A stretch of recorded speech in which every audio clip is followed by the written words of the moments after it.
All right, welcome to the latest episode of Five on the Floor, the Five Reasons Sports Network. Thanks for joining us on your favorite podcast app. On Apple, recommend Apple Podcasts. On Android, we recommend Spotify. Also, check out the Five Reasons YouTube channel for coverage of all the other teams in town. Also, check out Off the Floor. That's our Discord server. That's $2.99 per month. The most heat anywhere, the most heat information and conversation. We're getting up near 1,000 subscribers there. This is the place to go for the most educated heat conversation. We take everything that's decent from Twitter. We characterize it there, put it in 10 different channels, plus the stage shows. Again, use the link in the description, and you'll bypass the Apple upcharge. Also, we're sponsored here today by our friend Lynette. You can find her at insurancebylynette.com, 954-581-8800. Car insurance, homeowners insurance, renters insurance, life insurance. She can handle all of it for you. Again, reach out to Lynette, two N's and two T's, insurancebylynette.com at 954-581-8800. And now, today's episode. Uh-oh. Yeah. It's Mercy. Music by Mercy again. Heat Nation. We the culture. Yo, E, I need you to call timeout. Need Brady to set the floor plan. Tropical blanket. Open for the shot. Yo, Greg, set the pit. Still five on the floor. Still ride for my dog. Still battle on the court. Still survive in the war. Keep your eye on the ball. Or get burned from the keep this mic off the wall without turning the cheek. From night to day, no sleepy paths or loud to mornings. The nut is sleeping us. Never catch us snoring. Live from Miami. Report in the heat with Five Reasons Sports from the courts to the streets. Yeah. Wake County, Heat Nation, we say it proudly.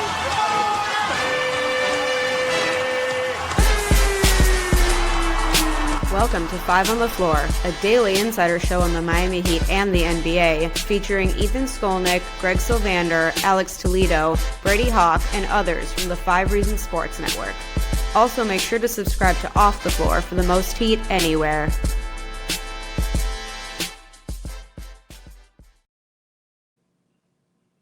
Welcome back to Five on the Floor. Here's today's floor plan. I'm Ethan Skolnick. You can follow me at Ethan J. Skolnick and Five Reasons Sports. And we've got the coach, Coach Tony Fiorentino. Of course, you know him from back in his broadcast days, his coaching days, also now out there in the community all the time, running these camps, running my daughter back and forth here. We're going to talk about that a little bit as we go forward, and we'll talk some Heat basketball and some NBA as well. Before we go forward, Tony, tell everybody what you got going on here. I know there's a special camp for the Junior Heat program that's going to be happening down at the arena. So tell everybody about that and where they can find it. If they want to put their kids in it, there's still time. Yeah, we have a 3-night camp coming up. It starts on September 30th. It's going to be for 3 nights, September 30th, October 1st and 2nd, 6:30 to 8:30 on the practice court at the arena, where the Heat prepare to win games. And it's geared towards 9 and 14-year-olds. And it's every basketball player's dream growing up, going to a camp. It's offensive skills that will be emphasized, preparing for the upcoming season. Some kids are involved in biddy leagues. They're involved in junior high, middle school, 9th grade, 10th grade, and JV varsity teams. And we want to get them ready offensively. One of the things we teach in camp that, your daughter Sasha got very good at is that when you're on offense, everything starts with your pivot foot. And for a right-handed player, the left foot is the pivot foot. For a left-handed player, the right foot's the pivot foot. So these are things, we'll start out with little things like that. We're going to do a lot of shooting drills. So it's going to be a lot of fun for 6 hours total. Anyone that's interested can go to juniorheat.com. It's got all the information on there. We've done something similar to this in the past, but it's the first time we made it 6-hour emphasis on offense and being able to become a better shooter, become a better player offensively. And that, to me, that would excite me if I was a young kid, wanting to become a better player, gearing up for the school year coming up. And again, it starts late enough that you can take them out of school and then still get down there. Even if you live in Broward, like I do, and I pick my daughter up in Davie, we'll be heading straight down 95. Try to beat that traffic down there and can be in the 3-day camp. I will say that when she went to your camps over the summer, all of a sudden she developed this defensive mindset. So I know that it's good to have the opposite thing. Although I think she did win best screen setter award. I wish you could get best bed maker award, but that's okay. Ah, We'll do that another day. But again, I know that you instill a lot of good stuff there in the camp. She had a great time when she went, and again, check it out. And it's going to be on the 30th, the 1st, and the 2nd down at the arena, down on the practice court, right above with the view of everything, and get to be on the same court that the players are going to be on. Tony, I want to pivot a little bit here. I want to start going back in time. We've been doing a series, our guy Mateo Mayorga and others, on the 2006 champion team. This is going to be the 20th anniversary season of that. And he's already done interviews, which we posted here, and I recommend everybody check these out. One with Tim Reynolds, one with Ira Winderman. He did one with Eric Reed, and he's got some others here that are going to be going as we go forward. I want to ask you, as somebody who was around that team, CBSSports.com just rated the 25 best champions of this century, basically since 2000. And they had the big three Heat teams at 8 and 16. The 2013 team at number 8, which I thought was too low. I thought it should have been higher than that, considering that they won 66 games that year. They had the 2012 team at 16, and they had the 2006 team at 24 out of the 25 champions. Do you think that over time that team, we see Mark Cuban do a lot of it, do you think that team's been disrespected over time? well, that was a very topsy-turvy year that year. If everybody remembers, Stan Van Gundy started out as the coach in 2005. And then he resigned in December. Pat Riley came down from his president's chair, took over the team. We weren't ranked very high going into the playoffs. Nobody expected us to do much. But we did have Hall of Fame players or future Hall of Fame players on that team. I believe we had 4 of them. When you look at Alonzo Mourning and Dwayne Wade, Shaquille O'Neal, and Gary Payton. So we did have, and we had a Hall of Fame coach. And so it took a while for the team to mesh. They came together in the playoffs, and they did a great job of playing off each other. And Dwayne Wade had one of the best finals in the 79-year history of the NBA Finals. The last 4 games, when we were down 0-2, he averaged almost 39 points a game. He went to the foul line who knows how many times. He was unstoppable against arguably that team, I believe, was one of the best perimeter defensive teams of that year. And they also had one of the best, if not the best, home record of any team that year, something like that. And yet the Heat were able to overcome both of those situations and challenges, and were able to come through and win. And so I think they were underrated. They are underrated. I think the 13 team was underrated because, that team, as you mentioned, won most games in Heat history. That team won 27 games in a row, the 2012, 2013 NBA champion Heat that won back-to-back. And they had to overcome Chris Bosh's injury during the semifinals against Indiana. And so when you put all that together, it was a remarkable victory for the Heat, considering all of the pitfalls that were facing them during that year. And going back to 2006, there was even more that year. Yeah. And they overcome all the adversities that team faced, and to come through like they did. And the way Dwayne Wade, he established himself as a future Hall of Fame player in those finals. He was in his 3rd year in the NBA. Tony, he's actually still, because Shea had signed his new deal, the only player who's led his team to a championship on a rookie contract. In this, yeah. and so, I mean, because again, you can make arguments about Magic, way back when, and obviously, but obviously Kareem was on that team.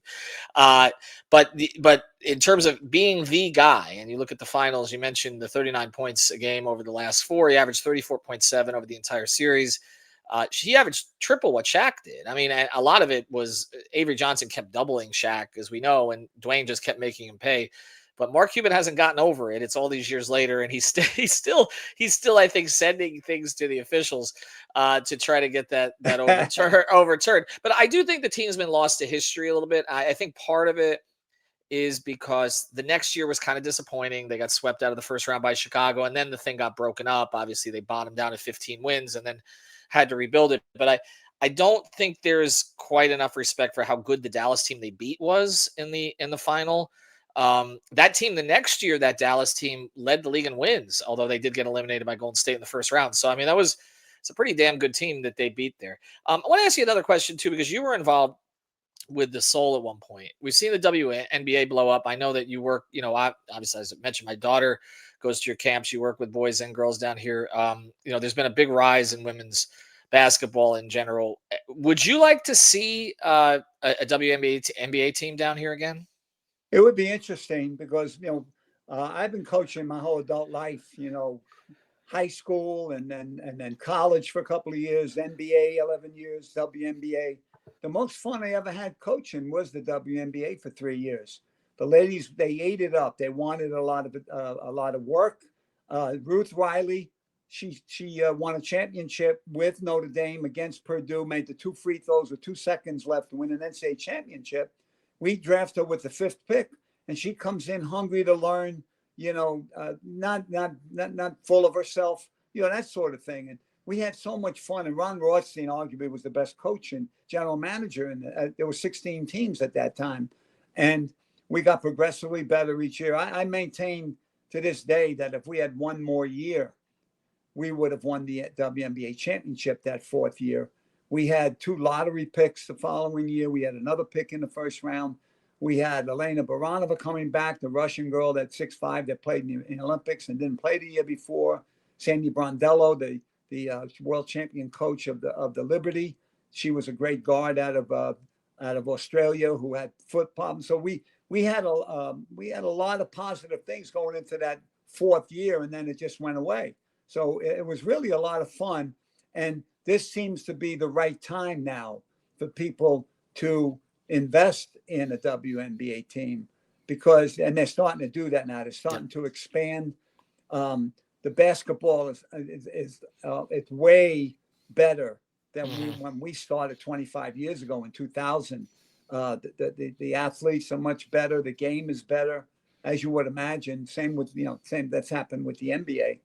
And so this is a great time for women's basketball in this country. Yeah, I'd like to see it come back. And obviously, if it does, we'd cover it. I want to ask about the league in general here.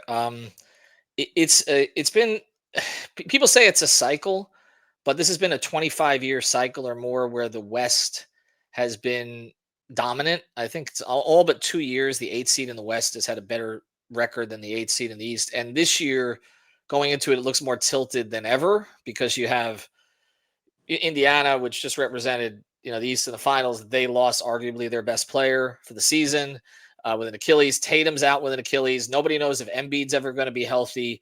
You're talking about all these teams in the East. Obviously, we know the Heat kind of projected to sort of be in the middle of the East at this point, although there's, I guess, room to move up if things click. Do you, as you assess the league right now, I guess where do you see? I mean, do you see OKC here as a team that's going to dominate for the next few years, or do you think there are going to be challengers, and do you think any of them can come out of the East? Well, it's an interesting question. The thing that I don't know what the stats are, but it always seems to me that the better teams in the East always seem to hold their own when they play those 2 games against the West every year. You play a home and home with every Western Conference team, and the record usually isn't that bad with the better teams in the East against the better teams in the West. What you're saying is down the line through 8 and 10, they're stronger, which seems to be that's the truth. It hasn't happened in cycles like it usually does. You got guys who are hurt. It's hard to predict if OKC is going to be able to dominate. You never know with salaries and with different things that go on. I know that when we were in the finals 4 straight years, and the 2013-2014 season, we were really mentally drained, emotionally and mentally drained. In the 4 years that we went to the finals, I believe we played 86 more games. We played more than another NBA season in those 4 years. by going to the finals every year.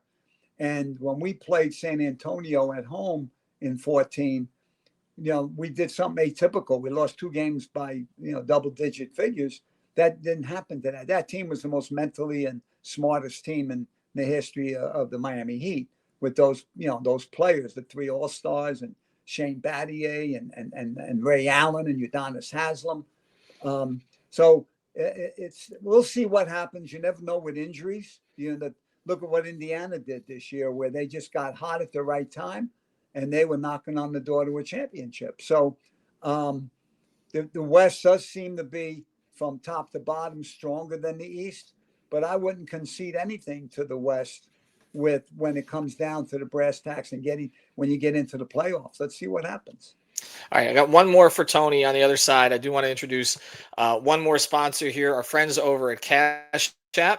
Make sure that you are downloading the app today. Use the code On the Floor. Use the code On the Floor CASHAPP. CASHAPP, where you can spend, save, and live your life knowing your money is right where you left it, with advanced built-in security, protections you can count on, and help when you need it. So first, spend with peace of mind today. Order CASHAPP card in the app at cash.app/card. And also, for a limited time only, new CASHAPP customers can use our code that's On the Floor to earn some additional cash. Just download CASHAPP, use our exclusive referral code On the Floor in your profile, send $5 to a friend within 14 days. You'll get $10 dropped right into your account. Terms apply. That's money. That's CASHAPP. CASHAPP is a financial services platform, not a bank. Banking services provided by CASHAPP's bank partners.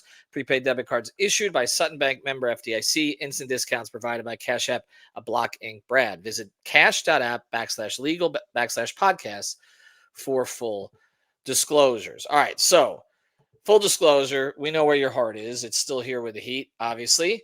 And if I can get this off the screen, there we go.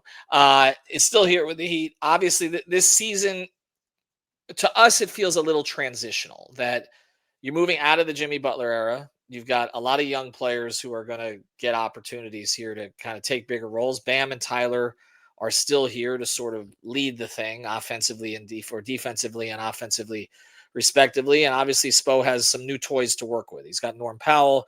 He's got Wiggins now potentially for a full season after, and Davion Mitchell after acquiring them at the deadline. What is your hope for this year? What do you want to see from this team? Well, I think to look at it realistically, I think you've got to wait and see what happens. I'm optimistic about it. I'm a half full person anyway, half glass full. I'm always optimistic with the Heat. We still have the best coach in the NBA. Most people would agree with that. We're led by 2 really good players, 2 all-star top caliber players, and you got young players who have developed. And the Heat, I said it for years on the air, and I was polite with it, but what I said was arguably that he'd have the best teaching staff in the NBA. I was on the other side, when I was on Coach Riley's staff for 4 years as an assistant. I saw the way they approached players and the way they developed and turned some negatives that they had into positives, and the way they developed them into better players. The Heat is known around the league for getting the most out of their players and for guys improving from point A to point F or whatever it is in a short period of time. So I think there's got to be a little patience with this team. I think they're going to get better as the season goes on, because the younger players are going to get a little more comfortable. Coach Spoelstra has to figure out, for example, what's going to be the starting lineup. Who's going to come off the bench? What is the rotation going to be like? I know he likes to go with, we'll see. You don't have Pat Riley liked to have the 5 guys and then the 3 or 4 that come off the bench. This is a little different with this team. They're a little younger, and you've got to play it by ear. They have to figure out, the coaching staff, and outstanding coaching staff. They're going to figure out what's the best combination as they go along, and that may you might have to go through growing pains to get there. But I'm very confident that I think this team is going to make the playoffs. I don't think they're going to have to play to get in it. Okay. And the goal every year is to be one of the top 4 teams so that you can get a home court advantage. I know a few years ago we had to play to get into it. If we had won 1 more game, we would have been the 5th seed. And if we had only won 2 more games, we would have been the 4th seed. That's how close it was to having a home court advantage and playing into the playoffs. And so we've got to take care of business when the Heat have to finish games better. We know that they didn't finish games at times last year really well. So they've got to figure that out. It's a different team, different year. So there's different variables that they have, the things they have to meet. But I'm very confident that we're going to have a very successful year. I think we're going to be one of the top 6 seeds and maybe higher, and then take it from there. This organization is geared toward the playoffs. Some teams get into the playoffs and they don't have enough to go further because they're geared towards getting in where they don't have the experience of going further. Obviously, this franchise does. I still think we're the only franchise since 2006 to be in the NBA Finals 7 times. And then Golden State was there 6 times. The Lakers are there. San Antonio's there. But we're the only team, the only franchise been there 7 times since 06. That's a heck of a record. It doesn't mean much going into this year, but what it does is it shows you the mentality of the franchise and the approach that we always have. We don't just settle for mediocrity. We want to move beyond that, and we don't want to just make the playoffs. We want to go further in the playoffs, but you take care of one goal at a time. Well, again, we'll see how some of these young players develop, whether it's Jovic, where if Jaquez can kind of take a step back forward after taking one back last year. Larson obviously had a very good summer, yes, particularly in Summer League and also in Eurobasket. So there are some things to hold on to here, and including obviously, a full season of Davion, Wiggins, and then adding Norm. So I think it's a better roster than they went into the season with last year. Again, with all the uncertainty they were dealing with Jimmy, played into some of that, but. Again, they got to figure some things out. How do Hero and Powell work in the backcourt together? Does Ware bring the consistent energy? There's all kinds of stuff that we'll be covering in camp. All right, but first you're going to be getting the kids ready. So tell everybody again where they can find it and how they can get their kids to participate. Yeah, we've got that 3-night camp coming up. It's to develop the offensive skills, get ready for their season. It's September 30th, October 1st and 2nd. 3 nights, 6:30 to 8:30. There's enough time to get there, and then you get them home early enough to get to bed for school the next morning when they get up to make their bed. Sasha makes a bed, right?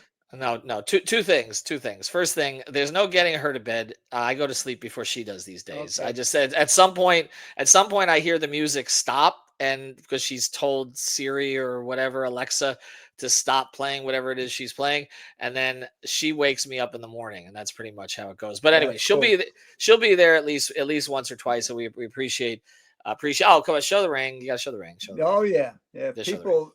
There you go. That's a 13 back to back.